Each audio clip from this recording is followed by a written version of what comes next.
Hi குட்டீஸ், welcome to my channel. நாம் இன்னைக்கு குறும்புக்கார குரங்கு பற்றிய ஒரு கதையை தான் பார்க்க போகிறோம். பார்க்கலாமா குட்டீஸ்? வாங்க வீடியோக்குள்ளே போகலாம்.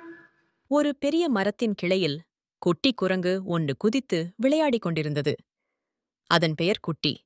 குட்டிக்கு எல்லாம் புதிது. மரத்திலிருந்து கீழே குதித்து பூக்களை பறித்து பழங்களை தின்று கொண்டே இருக்கும். ஒரு நாள் குட்டிக்கு ஒரு அழகான சிவப்பு பந்து கண்ணில் பட்டது. அது பந்தை எடுத்து விளையாட ஆரம்பித்தது.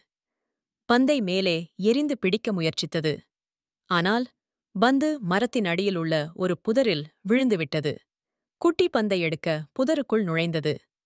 அங்கு ஒரு பெரிய எறும்பு கூடு இருந்தது. குட்டியின் கை எறும்பு கூட்டில் தொட்டதும் எறும்புகள் குட்டியை கடிக்க ஆரம்பித்தன. குட்டி பயந்து கத்தியது. அதன் அம்மா ஓடி வந்து குட்டியை காப்பாற்றியது. அன்று முதல் குட்டி எதையும் தொடுவதற்கு முன் நன்றாக யோசித்துப் பார்க்கும்.